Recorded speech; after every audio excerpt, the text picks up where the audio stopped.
ನಮಸ್ಕಾರ ವೀಕ್ಷಕರೇ, ನೀವು ನೋಡ್ತಾ ಇದ್ದೀರಾ ವಿಶ್ವವಾಣಿ ಮನೆ. ನಾನು ಕೇಶವ್ ಪ್ರಸಾದ್. ವೀಕ್ಷಕರೇ, ಪ್ರತಿಯೊಬ್ಬರಿಗೂ ಕೂಡ ಏನೊಂದು ಜೀವಮಾನದ ಒಂದು ದೊಡ್ಡ ಕನಸುಗಳಲ್ಲಿ ಸ್ವಂತ ಮನೆಯನ್ನು ಖರೀದಿಸುವಂಥದ್ದು ಅಥವಾ ಮನೆಯನ್ನು ಕಟ್ಟುವಂಥದ್ದು ಬಹಳ ದೊಡ್ಡ ಕನಸು. ಇದು ದೊಡ್ಡ ಮೊತ್ತವನ್ನು ಕೂಡ ಬೇಡೋದ್ರಿಂದ ಸಾಮಾನ್ಯವಾಗಿ ಗೃಹ ಸಾಲ ಬೇಕಾಗುತ್ತೆ. ಹಾಗಾದರೆ ಹೋಮ್ ಲೋನ್ ಪಡೆಯೋದು ಹೇಗೆ, ಇದಕ್ಕೆ ಯಾವ ರೀತಿಯ ಒಂದು ಎಲಿಜಿಬಿಲಿಟಿ ಬೇಕಾಗುತ್ತೆ, ಎಲ್ಲ ವಿಚಾರಗಳ ಬಗ್ಗೆ ಇವತ್ತಿನ ವಿಶೇಷ ಎಪಿಸೋಡ್ನಲ್ಲಿ ನಾವು ಸಾಕಷ್ಟು ಉಪಯುಕ್ತವಾದ ಮಾಹಿತಿಯನ್ನು ತಿಳ್ಕೊಳ್ಳೋಣ. ಇದಕ್ಕಾಗಿ ನಮ್ಮ ಜೊತೆ ಇವತ್ತು ಹಿರಿಯ ಹಣಕಾಸು ತಜ್ಞರಾದ BN ಭರತ್ ಅವರು ನಮ್ಮ ಜೊತೆ ಇದ್ದಾರೆ. ಬನ್ನಿ ಕಾರ್ಯಕ್ರಮಕ್ಕೆ ಅವ್ರನ್ನ ಬರಮಾಡ್ಕೊಳ್ಳೋಣ. ನಮಸ್ಕಾರ BN ಭರತ್. ನಮಸ್ಕಾರ.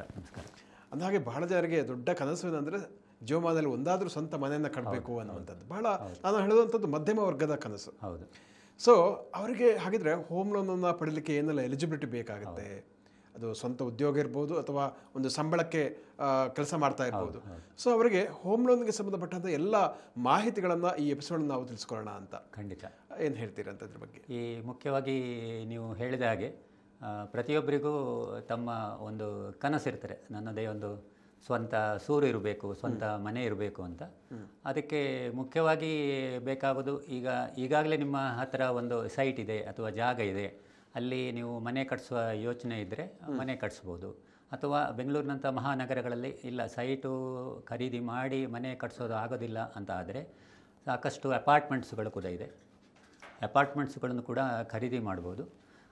ಇದಕ್ಕೆ ಮುಖ್ಯ ಬೇಕಾಗೋದು ಅದೇ ನೀವೇ ಹೇಳಿದ ಹಾಗೆ, ಇದಕ್ಕೆ ಸ್ವಂತ ಉದ್ಯೋಗ ಇದ್ದರೆ ಅವರಿಗೆ ಪ್ರತಿ ತಿಂಗಳು ಅಥವಾ ವರ್ಷಕ್ಕೆ ಅವರಿಗೆ ಸಿಗುವಂಥ ಆದಾಯ, ಅದೇ ರೀತಿ ನೌಕರಿಯಲ್ಲಿ ಇರುವವರಿಗೆ ಅವರಿಗೆ ಪ್ರತಿ ತಿಂಗಳು ಬರುವಂತಹ ಸಂಬಳ, ಇದು ಬಹಳ ಮುಖ್ಯ. ಅದೇ ರೀತಿ ಒಂದು ಮನೆ ಕಟ್ಟಬೇಕಾದ್ರೆ ಎಷ್ಟು ಖರ್ಚಾಗುತ್ತೆ ಅಂತ ನೋಡಿಕೊಳ್ಳೋದು, ಅಥವಾ ಒಂದು ಫ್ಲ್ಯಾಟ್ ಖರೀದಿ ಮಾಡೋದು ಅಂತ ಆದರೆ ಅದಕ್ಕೆ ಎಷ್ಟು ಬೇಕಾಗುತ್ತೆ, ಅಥವಾ ಅದರ ರಿಜಿಸ್ಟ್ರೇಷನು, ಅಥವಾ ಈ ಮನೆ ಅಥವಾ ಫ್ಲ್ಯಾಟಿನ ಇಂಟೀರಿಯರ್ಸು, ಈ ಥರ ಎಲ್ಲ ವಿಷಯಗಳಿಗೂ ಕೂಡ ಬ್ಯಾಂಕುಗಳಲ್ಲಿ ಅಥವಾ ಹಣಕಾಸು ಸಂಸ್ಥೆಗಳಲ್ಲಿ ಸಾಲ ಅಥವಾ ಲೋನ್ ಸಿಗುವಂಥ ಸೌಲಭ್ಯ ಇರ್ತದೆ.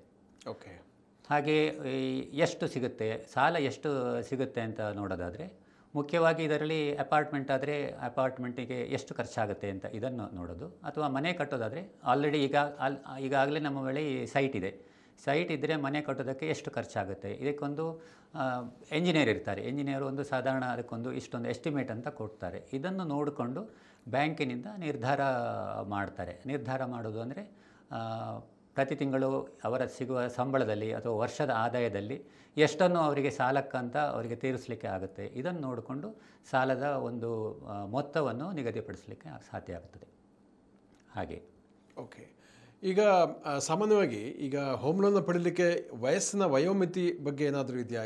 ಯಾರಿಗೆ ಸಿಗುತ್ತೆ, ಯಾರಿಗೆ ಸಿಗಲ್ಲ? ಒಳ್ಳೆಯ ಪ್ರಶ್ನೆ ಇದು. ಸಾಮಾನ್ಯವಾಗಿ ಈ ಮನೆ ಸಾಲ, ಗೃಹ ಸಾಲ ಅಥವಾ ಹೋಮ್ ಲೋನ್ ಕೊಡೋದಾದರೆ 18 ವರ್ಷದಿಂದ 70 ವರ್ಷ ಇಷ್ಟರವರೆಗೆ, ಅಂದರೆ 70 ವರ್ಷಕ್ಕೆ ಅವರ ಸಾಲ ಮುಗಿಬೇಕು. ಆ ರೀತಿಯಲ್ಲಿ ನಾವು ಸಾಲ ಕೊಡೋದಕ್ಕೆ ಸಾಧ್ಯ ಇದೆ.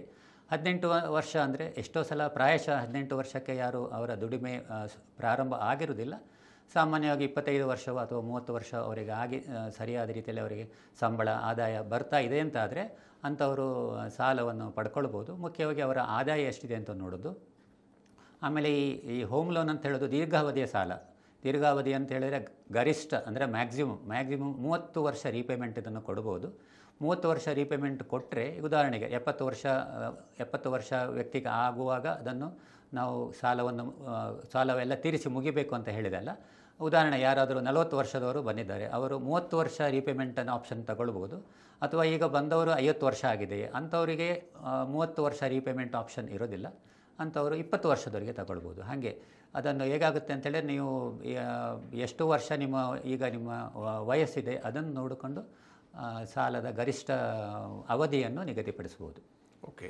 ಅಂದರೆ ಫಾರ್ ಎಕ್ಸಾಂಪಲ್ ಈಗ 50 ವರ್ಷ ಇದ್ದರೆ ಅವರಿಗೆ 20 ವರ್ಷ ಸಿಗುತ್ತೆ. 60 ವರ್ಷ ಆದರೆ ನೆಕ್ಸ್ಟ್ 10 ವರ್ಷ ಮಾತ್ರ ಸಿಗುತ್ತೆ. ಆದರೆ 60 ವರ್ಷ ಅಂತ ನೀವೀಗ ಕೇಳಿದ್ರಿ, 60 ವರ್ಷದವರಿಗೆ ಬಂದರೆ, ಉದಾಹರಣೆಗೆ 60 ವರ್ಷ ಸಾಮಾನ್ಯವಾಗಿ ಎಲ್ಲರೂ ನಿವೃತ್ತರಾಗುತ್ತಾರೆ.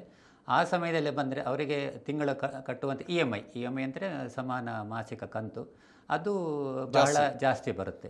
ಉದಾಹರಣೆ, ಅವರಿಗೆ 60 ವರ್ಷ ಆದಮೇಲೆ ಅವರಿಗೆ ಯಾವುದೋ ಸರ್ಕಾರಿ ಉದ್ಯೋಗ ಅಥವಾ ಬ್ಯಾಂಕ್ ಉದ್ಯೋಗ ಅಥವಾ ಬೇರೆ ಯಾವುದಾದ್ರು ಉದ್ಯೋಗದಿಂದ ಅವರಿಗೆ ಪೆನ್ಷನ್ ಅಥವಾ ಪಿಂಚಣಿ ಬರ್ತಾ ಇದೆ ಅಂತಾರೆ, ಅವರ ಸಂಸಾರದ ಖರ್ಚಿಗೆ ದುಡ್ಡು ಬೇಕಾಗುತ್ತೆ. ಅದರಲ್ಲಿ ಈ ಥರ ಲೋನ್ ತಗೊಂಡ್ರೆ 10 ವರ್ಷದ ಅವಧಿಗೆ ಇ ಎಮ್ ಐ ಬಹಳ ಜಾಸ್ತಿ ಬರುತ್ತೆ. ಸೊ ಅಂಥವರು ಲೋನು ತಗೋಬೇಕು ಅಂತ ಇದ್ದರೂ ಕೂಡ ಕಡಿಮೆ ಮೊತ್ತ ತಗೊಳ್ಳೋದು ಒಳ್ಳೆಯದು. ಈಗ ನಿಮ್ಮ ಪ್ರಕಾರ ಈ ಹೋಮ್ ಲೋನ್ ಪಡೀಲಿಕ್ಕೆ ಒಂದು ಐಡಿಯಲ್ ಏಜ್ ಯಾವುದು ಅಂತ ತಮ್ಗೆ ಅನಿಸುತ್ತೆ? ಒಂದು ಮುಖ್ಯವಾಗಿ ಕೆಲಸಕ್ಕೆ ಸೇರಿದ ತಕ್ಷಣ ಲೋನ್ ತಗೊಳ್ಳೋದು ಅಂತ ಹೇಳಿದ್ರೆ ಅದು ಆದಷ್ಟು ಬೇಗ ಒಂದು ಸ್ವಂತ ಮನೆ ಮಾಡಬೇಕು ಅಂತ ಇರುತ್ತೆ, ಹೌದು. ಆದರೆ ನಿಮ್ಮ ಸಂಬಳದಲ್ಲಿ ಸಾಕಷ್ಟು ಖರ್ಚುಗಳು ಇದ್ದೇ ಇರುತ್ತೆ. ಅಂದರೆ ಈಗಷ್ಟೇ ಕೆಲಸಕ್ಕೆ ಸೇರಿದಂದರೆ ಮುಂದೆ ಇನ್ನು ಮದುವೆ ಆಗಬೇಕಷ್ಟೇ ಅದರ ಖರ್ಚು ಇರ್ಬೋದು, ಅಥವಾ ಮುಂದೆ ಮಕ್ಕಳಾಗೋದು ಅವರ ಆ ಖರ್ಚು, ಅದೇ ರೀತಿ ಮುಂದೆ ಅವರ ಶಾಲೆ ವಿದ್ಯಾಭ್ಯಾಸ, ಈ ಥರ ಖರ್ಚುಗಳು ಎಲ್ಲ ಇರುವ ಕಾರಣ ಬಹಳ ಸಣ್ಣ ವಯಸ್ಸಲ್ಲಿ ಲೋನು ತಗೊಳ್ಳೋದು ಅವರವರ ವೈಯಕ್ತಿಕ ಆಯ್ಕೆ. ಆದರೂ ಕೂಡ ಆದಷ್ಟು ಬೇಗ ಆ ರೀತಿ ಸಾಲ ತಗೊಳ್ಳೋದ್ರಿಂದ ಅವರ ತಿಂಗಳ ಸಂಬಳ ಎಷ್ಟಿದೆ ನೋಡಿಕೊಂಡು ಅವರು ತಗೊಳ್ಳೋದು ಒಳ್ಳೆಯದು. ಇಲ್ಲಾಂದರೆ ಏನಾಗುತ್ತೆ ಅಂದರೆ ಆದಷ್ಟು ಬೇಗ ಸಾಲ ತಗೊಳ್ಳಲಿಕ್ಕೆ ಪ್ರಾರಂಭ ಮಾಡಿದರೆ ಅವರ ದಿನನಿತ್ಯದ ಖರ್ಚುಗಳಿಗೆ ಕೂಡ ಕಷ್ಟ ಆಗಬಾರ್ದು. ಆ ರೀತಿಯಲ್ಲಿ ಐಡಿಯಲ್ ಏಜ್ ಅಂತ ಇಲ್ಲ, ಆದರೂ ಕೂಡ ಸಾಮಾನ್ಯವಾಗಿ ಕೆಲಸಕ್ಕೆ ಸೇರಿ ಒಂದು 5-6 ವರ್ಷ ಅಥವಾ 7-8 ವರ್ಷ ಆದಮೇಲೆ ಎಲ್ಲವೂ ಸರಿಯಾಗಿ ಆದರೆ ತಗೊಳ್ಳೋದು ಖಂಡಿತ ಒಳ್ಳೆಯದು. ಓಕೆ. ಇವಾಗ ಹೋಮ್ ಲೋನ್ ಅಂತ ಬಂದಾಗ ಅಲ್ಲಿ ಡೌನ್ ಪೇಮೆಂಟ್ ಕೊಡಬೇಕಾಗುತ್ತೆ ಸ್ಟಾರ್ಟಿಂಗಲ್ಲಿ. ಯೂಶಲಿ ಎಷ್ಟು ಕೊಡಬೇಕಾಗುತ್ತೆ ಅನ್ನುವಂಥದ್ದು, ಮತ್ತು ಎಷ್ಟು ಕೊಟ್ಟರೆ ಒಳ್ಳೆಯದು ಅಂತ ಅನಿಸುತ್ತೆ ತಮಗೆ? ಈ ಲೋನು ಬ್ಯಾಂಕಿನಿಂದ ಅಥವಾ ಹಣಕಾಸು ಸಂಸ್ಥೆಯಿಂದ ಕೊಡಬೇಕಾದ್ರೆ ಅದಕ್ಕೆ ಒಂದು ಲೋನ್ ಟು ವ್ಯಾಲ್ಯೂ ಅಂದರೆ LTV ರೇಷಿಯೋ ಅಂತ ಇರುತ್ತೆ. ಅಂದರೆ ಎಷ್ಟು ಉದಾಹರಣೆ ಪ್ರಾಪರ್ಟಿ ನೋಡ್ತೀವಿ ನಾವು, ಅಂದರೆ ಫ್ಲ್ಯಾಟ್ ಇರ್ಬೋದು ಅಥವಾ ಮನೆ, ಇದರ ವ್ಯಾಲ್ಯೂ ಏನಿದೆ, ಆಮೇಲೆ ಕೊಡುವಂಥ ಲೋನ್ ಎಷ್ಟು, ಇದರ ವ್ಯಾಲ್ಯೂ ನೋಡಿಕೊಂಡು ಸಾಮಾನ್ಯವಾಗಿ ಕೊಡುವಂಥ ಸಾಲವನ್ನು ನಿಗದಿಪಡಿಸ್ಲಿಕ್ಕೆ ಆಗ್ತದೆ. ಅದರಲ್ಲಿ ಡೌನ್ ಪೇಮೆಂಟ್ ಅಂತ ಹೇಳಿದರೆ ಮಾರ್ಜಿನ್, ಉದಾಹರಣೆಗೆ ಸಾಲ ಒಂದು 50 ಲಕ್ಷ ಮನೆಗೆ ಖರ್ಚಾಗುತ್ತೆ ಅಂತ ತಿಳ್ಕೊಳ್ಳೋಣ. 50 ಲಕ್ಷ ಸಾಲ ಬೇಕು ಅಂತ ಆದರೆ ಮನೆಗೆ ಅಥವಾ ಫ್ಲ್ಯಾಟಿಗೆ 60 ಲಕ್ಷ ಅಥವಾ 70 ಲಕ್ಷ ಇದ್ದರೆ ಸಾಲ ನಿಮಗೆ ನಿಮ್ಮ ಎಲಿಜಿಬಿಲಿಟಿ ಅಂದರೆ ನಿಮ್ಮ ಅರ್ಹತೆ 50 ಲಕ್ಷ ಮಾತ್ರ ಬರುತ್ತೆ. 70 ಲಕ್ಷದಷ್ಟು ಫ್ಲ್ಯಾಟಿಗೆ ಇದೆ. ಆವಾಗ 20 ಲಕ್ಷದಷ್ಟು ನೀವು ಪ್ರಾರಂಭದಲ್ಲಿ ಅಂತಲ್ಲ, ಡೌನ್ ಪೇಮೆಂಟ್ ಅಂತಲ್ಲ. ಈ ಕೆಲವು ಲೋನ್ಗಳಲ್ಲಿ ಉದಾಹರಣೆ ನೀವು ವಾಹನ ಸಾಲಕ್ಕೆ ಹೋಗ್ತು, ಅಲ್ಲೆಲ್ಲ ಡೌನ್ ಪೇಮೆಂಟು. ಇಲ್ಲಿ ಡೌನ್ ಪೇಮೆಂಟ್ ಅಂತಲ್ಲ, ಅದೇ ರೀತಿ 70 ಲಕ್ಷ ಖರ್ಚಾಗೋದರೆ 50 ಲಕ್ಷ ಸಾಲ ಸಿಗುತ್ತೆ ಅಂತ 20 ಲಕ್ಷದಷ್ಟು ನೀವು ಕೊಡಬೇಕಾಗ್ತದೆ. ಅಂದರೆ ಡೌನ್ ಪೇಮೆಂಟ್ ಅಲ್ಲ, ನೀವು ಯಾವಾಗ ಬ್ಯಾಂಕಿಂದ ಲೋನು ಇನ್ಸ್ಟಾಲ್ಮೆಂಟು ತಗೊಳ್ತಿರಲ್ಲ ಆ ಟೈಮಲ್ಲಿ ಅಷ್ಟನ್ನು ಬಿಟ್ಟು ನೀವು ತಗೊಳ್ಬೇಕಾಗುತ್ತೆ. ಅದು ಡೌನ್ ಪೇಮೆಂಟ್ ಅಂತ ಹೇಳಲ್ಲ ಇಲ್ಲಿ ನಾವು, ಇದರಲ್ಲಿ ಮಾರ್ಜಿನ್ ರೀತಿಯಲ್ಲಿ ಮಾರ್ಜಿನ್ ಅಂತ ಬಿಡಬೇಕಾಗುತ್ತೆ. ಓಕೆ. ದಾಖಲೆಗಳು ಏನೆಲ್ಲ ಬೇಕಾಗುತ್ತೆ ಯೂಶಲಿ? ಈ ಮುಖ್ಯವಾಗಿ ಯಾವುದೇ ಸಾಲ ಮುಖ್ಯವಾಗಿ ಸಾಲ ಯಾರು ಪಡ್ಕೊಳ್ತಾರೆ ಅವರ KYC ಅಂದರೆ ನೋ ಯುವರ್ ಕಸ್ಟಮರ್, ಅವರ ಗುರುತಿನ ಚೀಟಿಯ ಪ್ರತಿ, ಅದೇ ರೀತಿ ಅವರ ಅಡ್ರೆಸ್ ವಿಳಾಸದ ಪ್ರತಿ, ಇದು ಮುಖ್ಯವಾಗಿ ಬೇಕೇ ಬೇಕು. ಅದೇ ರೀತಿ ಬ್ಯಾಂಕ್ ಖಾತೆ ಅದರ ವಿವರಗಳು, ಮತ್ತು ನೀವು ತಗೊಳ್ಳುವಂಥ ಈ ಫ್ಲ್ಯಾಟಿಗೆ ಸಂಬಂಧಪಟ್ಟ ದಾಖಲೆ ಪತ್ರಗಳು ಇರುತ್ತದೆ. ಉದಾಹರಣೆಗೆ ನೀವು ಹೊಸ ಫ್ಲ್ಯಾಟ್ ಅಂತ ಆದರೆ ಯಾವುದೇ ಅಗ್ರಿಮೆಂಟ್ ಬಿಲ್ಡರ್ ಜೊತೆ ಅಗ್ರಿಮೆಂಟ್ ಮಾಡ್ಕೊಂಡಿರ್ತೀರ, ಹಾಗೆ ಅವರು ಮುಂದೆ ಅದರದ್ದು ಎಷ್ಟು ಬೇಕಾಗುತ್ತೆ, ಈ ಥರ ಒಂದು ಅದರಲ್ಲಿ ವಿವರಗಳೆಲ್ಲ ಇರುತ್ತೆ, ಇದೆಲ್ಲ ಬೇಕಾಗುತ್ತೆ. ಮತ್ತು ನೀವು ಬಿಲ್ಡರ್ ಅಂತ ಆದರೆ ಅವ್ರ ಹತ್ರ 13 ವರ್ಷದ ನಾನ್ ಎನ್ಕಂಬರೆನ್ಸ್ ಸರ್ಟಿಫಿಕೇಟ್ ಅಂತ ಹೇಳ್ತೀವಿ, ಅಂದರೆ EC, ಈ ರೀತಿ 13 ವರ್ಷದ ECಗಳು, ಆಮೇಲೆ ತೆರಿಗೆ ಅವರು ಮುಂಚೆ ಕಟ್ಟಿದ್ದಕ್ಕೆ ತೆರಿಗೆ ಕಟ್ಟಿದ, ಈ ಥರ ಎಲ್ಲ ಬೇಕಾಗುತ್ತೆ. ಅದೇ ರೀತಿ ನೀವು ಮನೆ ಕಟ್ಟೋದಕ್ಕೆ ಸಾಲ ತಗೊಳ್ತೀರಿ ಅಂತ ಆದರೆ ಈಗಾಗಲೇ ನಿಮ್ಮ ಹತ್ರ ಜಾಗ ಅಥವಾ ಸೈಟ್ ಇರುತ್ತೆ, ಅದಕ್ಕೆ ಸಂಬಂಧಪಟ್ಟ ಕಾಗದ ಪತ್ರಗಳು, ಮತ್ತು ಇಲ್ಲೂ ಅಷ್ಟೇ 13 ವರ್ಷದ ನಾನ್ ಎನ್ಕಂಬರೆನ್ಸ್ ಸರ್ಟಿಫಿಕೇಟ್ ಅಥವಾ EC ಇದು ಬೇಕಾಗುತ್ತೆ. ಆಮೇಲೆ ನೀವು ತೆರಿಗೆ ಕಟ್ಟಿರ್ತೀವಿ, ತೆರಿಗೆಗಳು. ಆಮೇಲೆ ಮುಖ್ಯವಾಗಿ ಈಗ ಎಲ್ಲ ನಮ್ಮ ಕರ್ನಾಟಕ ಸರ್ಕಾರ ಖಾತಾ ರಿಜಿಸ್ಟ್ರೇಷನಿಗೆ ಖಾತವನ್ನು ಕಡ್ಡಾಯ ಅಂತ ಮಾಡಿದೆ. ಹಾಗಾಗಿ ಸಾಲಗಳಿಗೂ ಹಾಗೆ ಖಾತಾ ಅಂತೂ ಆಗಿರಬೇಕು. ಇದೆಲ್ಲ ಮುಖ್ಯವಾಗಿ ಬೇಕಾಗುತ್ತೆ. ಆಮೇಲೆ ಈ ಕಾಗದ ಪತ್ರಗಳು ನೀವು ಬ್ಯಾಂಕಿಗಾಗಲಿ ಹಣಕಾಸು ಸಂಸ್ಥೆಗೆ ಅದನ್ನು ಸಲ್ಲಿಸುವಾಗ ಈ ಟೈಟಲ್ ಡೀಡ್, ಈ ಕ್ರಯಪತ್ರ ಇದೆಲ್ಲ ಇರುತ್ತಲ್ಲ, ಅದರ ಟೈಟಲ್ ಡೀಡ್ ಸರಿಯಾಗಿದೆಯಾ ಅಂತ ನೋಡ್ತೀವಿ. ಅಂದರೆ ಈ ಸಾಲಗಾರ ಇದನ್ನು ತಗೊಳ್ಳೋದು ಅಥವಾ ಮಾರಾಟ ಮಾಡೋದು ಅವರ ಹೆಸರಲ್ಲಿ ಇದೆಯಾ ಅಂತ ನೋಡ್ಕೊಳ್ಬೇಕು. ಅದಕ್ಕಾಗಿ ಸಾಮಾನ್ಯವಾಗಿ ಬೇರೆ ಬೇರೆ ಬ್ಯಾಂಕ್ಗಳು ಅವರದ್ದೇ ಆದ ಪ್ಯಾನಲಲ್ಲಿ ವಕೀಲರು ಇರ್ತಾರೆ, ಅಂದರೆ ಅಡ್ವೊಕೇಟ್ ಇರ್ತಾರೆ, ಅವರ ರಿಪೋರ್ಟ್ಸ್ ಬೇಕಾಗುತ್ತೆ. ಆಮೇಲೆ ಎಷ್ಟು ಎಸ್ಟಿಮೇಟ್ ಅಂತ ನೋಡಿಕೊಂಡು ಅದನ್ನು ಕೂಡ ಬ್ಯಾಂಕಿನ ಎಂಪ್ಯಾನಲ್ಡ್ ಎಂಜಿನಿಯರ್ ಅಂತ ಇರ್ತಾರೆ, ಅವರು ಅದನ್ನು ಸರ್ಟಿಫೈ ಮಾಡಬೇಕು, ಹೌದು ಇಷ್ಟು ಖರ್ಚು ಆಗ್ತಾ ಇದೆ ಅಂತ ಹೇಳಿ. ಉದಾಹರಣೆಗೆ ಹೇಳೋದು, ನಿಮಗೆ ಖರ್ಚಾಗೋದೊಂದು 70 ಲಕ್ಷ ಮಾತ್ರ ಖರ್ಚಾಗಿದೆ, ಅದನ್ನು ಎಸ್ಟಿಮೇಟ್ ಯಾರು ಸುಮ್ಮನೆ ಹೀಗೆ ಅಂದರೆ ಆ ಥರ ಮಾಡ್ತಾರೆ ಅಂತ ಹೇಳೋದಲ್ಲ. ಉದಾಹರಣೆ ಯಾರಾದರೂ 1 ಕೋಟಿ ಬೇಕಾಗುತ್ತೆ ಅಂತ ಹೇಳಿದರೆ ಅದು ರೀಸನೇಬಲ್ ಅಲ್ಲ ಅಂತ ಕಾಣುತ್ತೆ. ಅಂಥ ಸಂದರ್ಭದಲ್ಲಿ ಎಷ್ಟು ಖರ್ಚಾಗುತ್ತೆ ನೋಡಿಕೊಂಡು ಅಷ್ಟಕ್ಕೆ ಸಾಲವನ್ನು ಪಡ್ಕೊಳ್ಳಿಕ್ಕೆ ಅನುಕೂಲ ಆಗುತ್ತೆ. ಈಗ ಸೈಟ್ ಒಂದು ಆಲ್ರೆಡಿ ಇರುತ್ತೆ, ಅಲ್ಲಿ ಮನೆ ಕಟ್ಟಬೇಕು ಅಂತ ಸಂದರ್ಭದಲ್ಲಿ ಹೋಮ್ ಲೋನ್ ಹೇಗೆ ಹಂತ ಹಂತಗಳಲ್ಲಿ ಕೊಡ್ತಾರಾ? ಯಾವ ರೀತಿ ಅದು ಸಾಲದೊಂದು ವಿತರಣೆ ಆಗುತ್ತೆ? ಅದು ಹಂತ ಹಂತದಲ್ಲಿ. ಉದಾಹರಣೆಗೆ ನೀವು ಸೈಟ್ ಇದೆ, ಈಗ ಫೌಂಡೇಶನ್ ಹಾಕ್ತೀರಿ. ಈ ಫೌಂಡೇಶನಿಗೆ ಎಷ್ಟಾಗುತ್ತೆ ಅಂತ ನೀವು ಪ್ರಾರಂಭದಲ್ಲೇ ನೀವು ನೋಡಿರ್ತೀರ, ಎಷ್ಟು ಫೌಂಡೇಶನ್ಗೆ ಎಷ್ಟು ಖರ್ಚಾಗುತ್ತೆ. ಉದಾಹರಣೆ 5 ಲಕ್ಷ ಆಗುತ್ತೆ ಅಥವಾ ಒಂದು 10 ಲಕ್ಷ ಆಗುತ್ತೆ ಅಂತ ಇದ್ದರೆ ಅದನ್ನು ನೋಡಿಕೊಂಡು ಮಾರ್ಜಿನನ್ನು ಬಿಟ್ಟು ಅಷ್ಟನ್ನು ಆಗುತ್ತೆ. ಅದೇ ರೀತಿ ಒಂದೊಂದು ಹಂತ ಮೇಲೆ ಮೇಲೆ ಬಂದ ಹಾಗೆ ಅಷ್ಟನ್ನು ಬ್ಯಾಂಕಿಂದ ಸಾಲ ರಿಲೀಸ್ ಮಾಡ್ತಾ ಹೋಗ್ತಾರೆ. ಓಕೆ. ಹಾಗೆ ಈಗ ಏನಂದರೆ ಸಾಲ ತಗೊಂಡಾಯಿತು, ಆಮೇಲೆ ಅದನ್ನು ಭಾಗಶಃ ಮರುಪಾವತಿ ಮಾಡೋಂಥದ್ದು ಉತ್ತಮ, ಅಥವಾ ಟೈಮ್ ಎಷ್ಟಿರುತ್ತೋ 15 ವರ್ಷ ಕಟ್ಕೊಂಡು ಹೋಗೋದು ಒಳ್ಳೆಯದಾ? ಯಾವುದು ಬೆಟರ್ ಅಂತ ಹೌದು, ಅನ್ಸುತ್ತೆ? ಇದು ಒಳ್ಳೆಯ ಪ್ರಶ್ನೆ. ಸಾಮಾನ್ಯವಾಗಿ ಎಷ್ಟು ವರ್ಷದ ರೀಪೇಮೆಂಟ್ ತಗೊಳ್ಳೋದು ಒಳ್ಳೆಯದು ಅಂತ ಜನರಿಗೆ ಒಂದು ರೀತಿ ಸಂಶಯ ಅಥವಾ ಗೊಂದಲ ಇರುತ್ತೆ. ಸಾಲ ಅವರ ಸಣ್ಣ ವಯಸ್ಸು ಅಂತ ಆದರೆ ಸಾಲ ಉದಾಹರಣೆಗೆ ಅವರಿಗೆ ಇನ್ನೂ 30 ವರ್ಷ ಆಗಿದೆ ಅಷ್ಟೇ, ಅಥವಾ 35 ವರ್ಷ ಆಗಿದೆ, 40 ವರ್ಷ, ಮೊದಲೇ ಹೇಳಿದಾಗೆ ಅಂಥವರು ದೀರ್ಘಾವಧಿ 30 ವರ್ಷದ ಸಾಲದ ಅವಧಿಯನ್ನು ಪಡ್ಕೊಳ್ಳೋದು ಒಳ್ಳೆಯದು. ಅವರ ಹತ್ತಿರ ಏನೋ ಬೋನಸ್ ಬಂತು ಅಥವಾ ಇನ್ನೇನೋ ಅವ್ರದ್ದು ಬೇರೆ ಎಲ್ಲೋ ಅವರ ಸೈಟು ಮಾರಾಟ ಮಾಡಿ ಹೀಗೆ ಏನಾದರೂ ದುಡ್ಡು ಬಂದರೆ ಅವರದನ್ನು ಸಾಲಕ್ಕೆ ಕಟ್ಟೋದು ಒಳ್ಳೆಯದು. ಇಲ್ಲ ಇದಕ್ಕಿಂತ ಬ್ಯಾಂಕಲ್ಲಿ ಅಥವಾ ಹಣಕಾಸು ಸಂಸ್ಥೆಯಲ್ಲಿ ಏನು ಬಡ್ಡಿ ಇದಕ್ಕೆ ಚಾರ್ಜ್ ಮಾಡ್ತಾರೆ, ಅದಕ್ಕಿಂತ ಹೆಚ್ಚಿನ ಆದಾಯ ಬೇರೆ ಕಡೆ ಬರುವ ಸಾಧ್ಯತೆ ಇದ್ದರೆ ಅಂಥವ್ರು ಅದನ್ನು ಬೇರೆ ಕಡೆ ಹಣವನ್ನು ಹೂಡೋದು ಒಳ್ಳೆಯದು. ಇಲ್ಲ ಅಂದಾದರೆ ಆದಷ್ಟು ಬೇಗ ಸಾಲವನ್ನು ತೀರಿಸೋದು ಕೂಡ ಒಳ್ಳೆಯ ಹೆಜ್ಜೆ. ಅದು ಅವರವರ ಆಯ್ಕೆ ಅಂತ ಹೇಳುವ ಬದಲು ನೀವು ಆ ಹಣವನ್ನು, ಉಳಿದ ಹಣವನ್ನು ಯಾವ ರೀತಿ ಅದನ್ನು ವಿನಿಯೋಗ ಮಾಡ್ತೀರಿ ಅಂತ ಹೇಳೋದ್ರ ಮೇಲೆ ಹೊಂದಿಕೊಂಡಿರ್ತದೆ. ಈಗ ಮಹಿಳಾ ಸಾಲಗಾರರಿಗೆ ಏನಾದರೂ ಒಂದು ವಿಶೇಷ ರಿಯಾಯಿತಿ ಇರುತ್ತೆ, ಈಗ ಅದು ಒಂದು ಪ್ರಶ್ನೆ.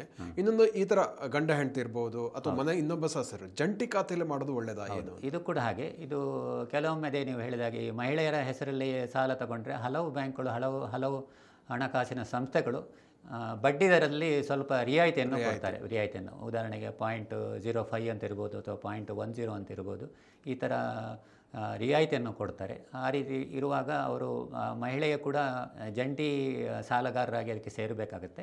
ಅದು ಒಂದು. ಇನ್ನೊಂದು, ನೀವು ಕೇಳಿದಾಗೆ ಈಗ ಯಾರೋ ಸಾಲ ಪಡ್ಕೊಂಡಿರ್ತಾರೆ, ಅವರಿಗೆ ಸಾಲಕ್ಕೆ ಅಷ್ಟೊಂದು ಅರ್ಹತೆ ಬರೋದಿಲ್ಲ. ಅಂಥ ಸಮಯದಲ್ಲಿ ಮನೆಯಲ್ಲೇ ಇರ್ಬೋದು, ಮನೆಯಲ್ಲೇ ಗಂಡ ಹೆಂಡತಿ ಆಗುತ್ತೆ ಅಥವಾ ಮಗ ಆಗಿರ್ಬೋದು, ತಂದೆ ಆಗಿರ್ಬೋದು, ಅವರನ್ನು ಕೂಡ ಜಂಟಿ ಸಾಲಗಾರರನ್ನು ಸೇರಿಸಿಕೊಂಡು ಹೆಚ್ಚಿನ ಸಾಲ ಪಡ್ಕೊಳ್ಬೋದು. ಅದನ್ನು ಆ ರೀತಿ ಮಾಡೋದು ಹೆಚ್ಚಿನ ಸಾಲ ಬರುತ್ತೆ. ಒಂದೇ ಒಂದಂದರೆ ತಿಂಗಳ ಮರುಪಾವತಿ ಮಾಡಬೇಕಾದ್ರೆ ಆದಾಯ ಅಷ್ಟು ಇದೆಯಾ ಅಂತ ನೋಡ್ಕೊಳ್ಬೇಕಾಗುತ್ತೆ ಅಷ್ಟೇ. ಓಕೆ ಸರ್, ಈಗ EMI ಅಂತ ಬಂದಾಗ ಬಹಳ ಜನರಿಗೆ ಪ್ರಶ್ನೆ ಇರುತ್ತೆ, ಎಷ್ಟು ಬರುತ್ತೆ, 1 ಲಕ್ಷಕ್ಕೆ ಎಷ್ಟಾಗುತ್ತೆ, ಈ ರೀತಿಯ ಪ್ರಶ್ನೆಗಳು. ಅದಕ್ಕೆ ಉತ್ತರ ಏನು ಹೇಳ್ತೀರಾ ಅಂತ?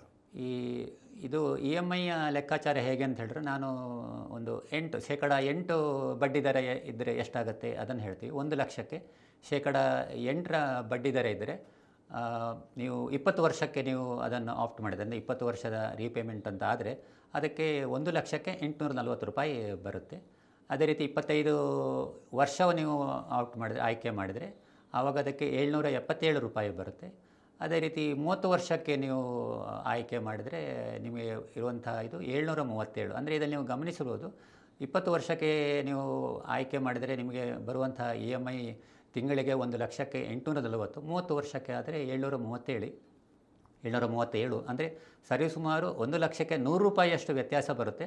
ಆದ ಕಾರಣ ದೀರ್ಘಾವಧಿ ಸಾಲವನ್ನು ಮರುಪಾವತಿಯನ್ನು ಪಡ್ಕೊಳ್ಳೋದು ಯಾವಾಗಲೂ ಉತ್ತಮ.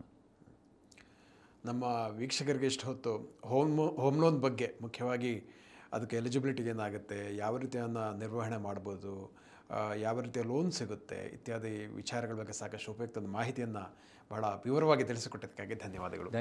ಇದರಲ್ಲಿ ಮುಖ್ಯವಾಗಿ ಗಮನಿಸಬೇಕಾದ ವಿಷಯ ಅಂದರೆ, ಮೊದಲೆಲ್ಲ ಮನೆ ಕಟ್ಟೋದು ಅಂದರೆ ಬಹಳ ಕಷ್ಟದ ಕೆಲಸ ಅಂತ ಇತ್ತು. ಮುಖ್ಯವಾಗಿ ಹಣಕಾಸಿನ ಕೊರತೆ ಇರೋದು. ಈಗ ಇದಕ್ಕೆಲ್ಲ ಹಣಕಾಸಿನ ಸಂಸ್ಥೆಗಳು, ಬ್ಯಾಂಕ್ಗಳು ಸಾಲ ಕೊಡುವ ಕಾರಣ ಮನೆ ಕಟ್ಟಿಸುವುದು ಅಂತ ಕಷ್ಟದ ಕೆಲಸ ಅಂತ ಅಲ್ಲ. ಪ್ರತಿಯೊಬ್ಬರು ಮನೆ ಕಟ್ಟಿಸಿ ಎಲ್ಲರಿಗೂ ಶುಭವಾಗಲಿ ಅಂತ ನನ್ನ ಹಾರೈಕೆ. ನಮಸ್ಕಾರ. ಧನ್ಯವಾದಗಳು. ವೀಕ್ಷಕರೇ, ಇಂಥ ಮತ್ತಷ್ಟು ಉಪಯುಕ್ತ ವಿಡಿಯೋಗಳಿಗೆ ವಿಶ್ವವಾಣಿ ಮನಿ ಯೂಟ್ಯೂಬ್ ಚಾನಲನ್ನು ವೀಕ್ಷಿಸಿ ಹಾಗೂ ಸಬ್ಸ್ಕ್ರೈಬ್ ಮಾಡಿ. ವಂದನೆಗಳು.